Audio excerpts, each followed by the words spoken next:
Hi there, my name is Julie. I woke up thinking about this. Whenever we create a bad guy in our story, meaning we just have a bad guy in our life, that's a bad guy, right? Whenever we're pointing our finger at someone and labeling them as bad for our story, and the story is the life we're living, right? It would be like if you're telling somebody else about the life you're living, and you name this particular whatever as a bad guy. An example would be the phone operator you spoke to doing customer service for a business, or the delivery driver that was speeding too fast, or whatever it may be. There could be, of course, more serious things, but I'm going to use some light examples because I think it could be really triggering to go on the more serious examples, even though I would say this is true for those as well. I think that we're not always ready to go there with those. So it's definitely a good idea to start with a lighter villain and practice it to see what changes in your life when you change your mind around the bad guys in your life. Because basically, if we write in a bad guy, it is letting us know that we have something within ourselves that we have not yet been ready to notice, and so we're projecting it onto someone else. Whether that just be a judgment or whether we be doing that same thing. It could be something we've denied for ourselves. It could be something that we were taught wasn't okay with people, so we've denied it for ourselves and everybody else. It could be something someone else denied for us, like a parent. Well, you're not allowed to do that, and then you see people out there doing that, and now they're the bad guys, right? It could be something that we're in denial about doing ourselves, so we only see it outside of ourselves, like someone who's really bitchy, somebody who's, selfish, or whatever it is, right?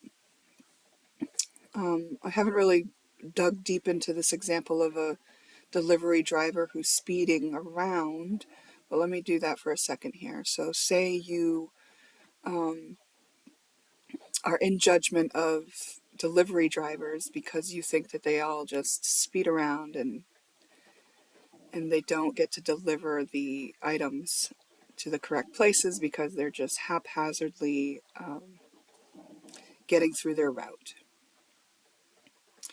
So one of the things you're making them bad at is the fact that they're not doing their job very nice. They're being unsafe. I mean, I would encourage you to look at yourself and your own driving habits. Are there any times where you're being unsafe? Are there any times where you're speeding by people? Are there any times where you're forgetting things and not knowing where things go? Look at your home. Is there a bunch of things out of place? Is it that you heard your parents judging the delivery drivers when you grew up, and now you've adopted that view of delivery drivers? This is just an example that could be applied to whatever the situation is in your life. But the reason why this is important is because when we take back that projection and we're willing to deal with that thing within ourselves, like, oh, okay, yeah, it's true. I do have a bunch of things out of place. I do speed around. Sometimes I get really impatient in my driving and I overtake somebody, and then I realize it was a bad idea because, there was a school bus over there, and now I'm on the wrong side of the road in front of a school bus. Like, maybe you look at the situation and take it back within yourself because you realize, oh, there's some truth to this. I actually do have these things within me. Or I really did get a judgment. I grew up hearing my parents say that over and over again. So I've adopted that as my view as well. Well, the reason why it matters is when this is your view and this is the experience you're having and this is the story you keep telling about life, it's the one you keep living. But if you change that within yourself, then you don't have to keep living that out. What replaces it when you heal this is compassion. Compassion for the situation, because you'll get compassion for yourself, and then you'll assume compassion for others if they're also doing that thing, because you've taken the time to resolve it within yourself. Either understand it or heal it if there's pain associated with it. So anytime there's a villain in our lives, a bad guy in our lives, there's a pretty good chance that we've projected our own inner something onto someone else. And that we have an opportunity to take that back within ourselves, directly look within ourselves to see why that's there. What am I projecting exactly? Now, I saw a post yesterday about, it was a psychiatrist, I think she is, making posts about why women are attracted to certain men that are non-committal or cheaters or kind of cold, when there are nice guys who would be, attentive and kind and all this stuff. And then it's essentially why women go for bad guys, right? And she's talking about because they have a wound and that attracts them to the bad guy. And in actuality, that wound that they have is being projected onto the bad guy. The bad guy is the reason to feel the wound, because the wound is there, and the attraction to the bad guy will go away when the wound is healed. So here's another example of how this is working, where the way that I would trace back within myself what the wound was, is I would look at how do I feel when I interact with that bad guy. When this guy doesn't call me back, when this guy cancels our plans for the 5th time in a row while he hangs out with somebody else, when he's secretive with his phone, like, how does it make me feel? And that can help me find the wound within me, because that feeling is going to be tied to whatever the wound is. So once I resolve that, once I trace that back and say, well, okay, I have this feeling. Yes, I always have this feeling in this situation, or I always attract men who make me feel this way. Then it's like, okay, I'm acknowledging that here's a pattern. Let me validate myself on why I feel this way. Why do I feel this way when this happens? Well, because it shows me that he's not attentive. It shows me that he's not invested. It shows me that I'm not that important to him. Okay, well, when else did you feel that way? When else did you feel like you weren't important to someone? And this can often be traced back to childhood. Even just having a working parent could make you feel that way. But sometimes it's an absent parent. Sometimes it's a parent who was suffering an addiction, or, and then we look and we accept that here we are, an adult here with this wound. Like, we accept where we're at. We're no longer trying to project it onto others or project it out there or find a reason or a placeholder for it, because we're now accepting that it's ours, right? And this right there will offer a lot of relief, because you're no longer pushing it out, which is a resistance, which actually causes discomfort. And once you've accepted it, then any of those feelings that were coming up, it's time to be present with those feelings. And when I say presence, now we're no longer blaming anything else. We're no longer pushing it away, wishing it was different. We're not thinking about the past. We're not worried about the future. We're just like right here in the moment with that feeling, letting that feeling be with us. And the reason why is because when we accept this is where we're at, we're now opened up our central channel, and that's where the energy can move through. And then when we activate that feeling by being present with it, that feeling is an energy, and that energy will reanimate. And as we are being present with it, we become the version of ourselves that can handle that energy, that feeling. Meaning, we will no longer have to project that onto someone else and pretend it's not ours, because we're the version of ourselves that can handle that. Oh, I can handle it when somebody is not invested in me, because that just gives me a data point and a piece of information on whether or not I want to keep dating them. I don't have to hold on to them and cling to them because I need a place to place that wound from childhood when I also didn't have a parent who invested in me. So once you're present with that feeling, it will move on its own, and you don't do it for the purpose of making it move, because that's not going to work. That's resistance. So you let it be with you as long as it needs to, as long as it wants to. More as long as it wants to, I would say, because if you start putting need into it, you might be getting it cloudy. Really, it's just a presence. A presence is like watching your breath as it's happening. Presence like that, just watch the feeling, let it be with you, allow it. Maybe even imagine watching it, or just like have it come into your heart and just say, you can be here with me. I'm with you. And let yourself process through and become the version of yourself. And there may be tears and there could be laughter as this energy starts to move.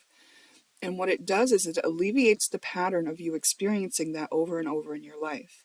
You would experience it over and over in your life because it was a misunderstanding or a wound.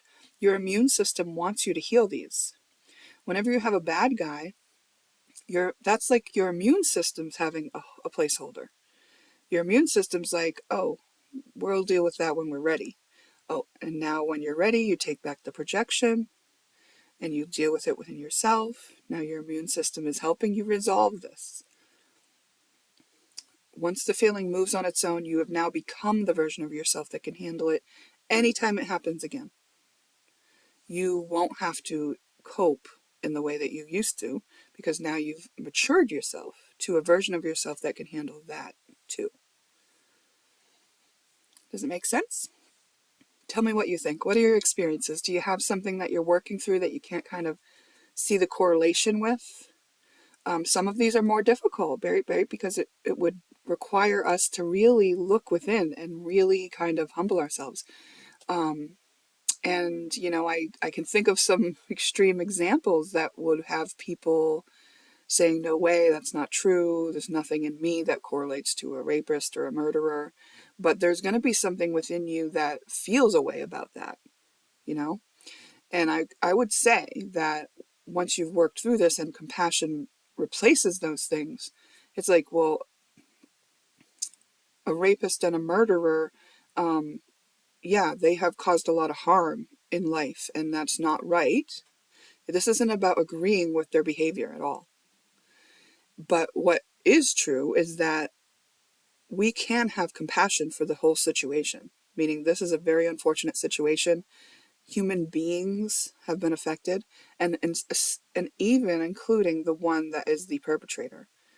Obviously, something had happened to this person who would perpetrate those crimes. And being a compassionate person does not condone the behavior. Okay? We don't have to be in agreement with it. We don't have to condone it, and it's not welcoming it more. But it is finding the compassionate portion of us that would love us, even if we had had that stuff happen to us, even if we were the perpetrator. Because we are all connected. We are all one.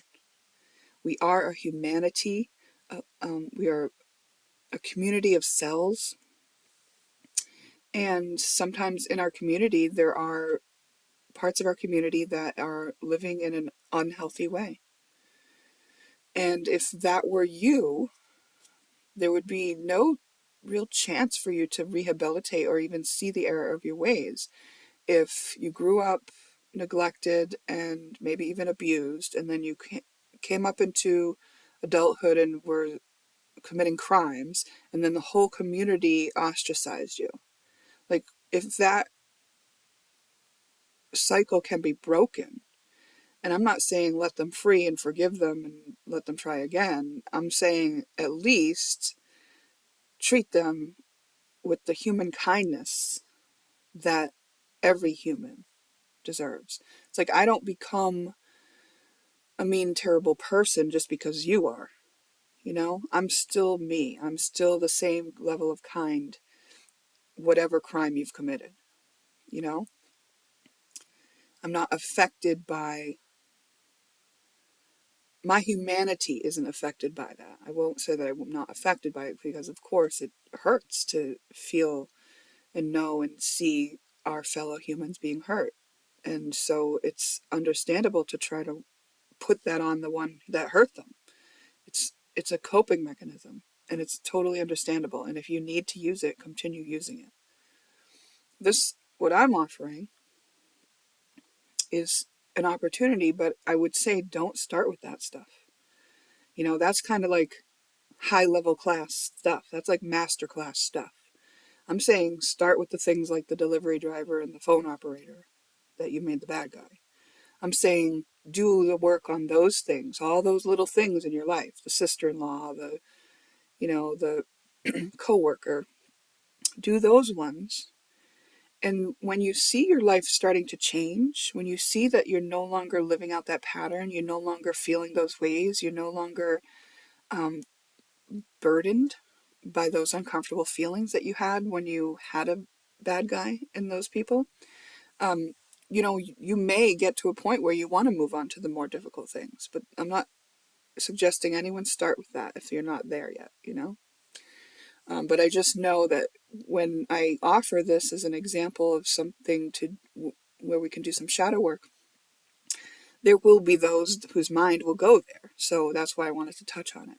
I'm only touching on it as an example of, yes, I do think you can do work on those, but I don't suggest starting there. And it is like a high level thing that you would want to do when you're kind of like ridding yourself of all your karma. Maybe you've lived every lifetime there is to live, and now you're on the one where you need to forgive that. It's like, if you're not there, then don't go there. No need for it within your soul, but your life will change if you do work on the bad guys in your life. Let me know what you think.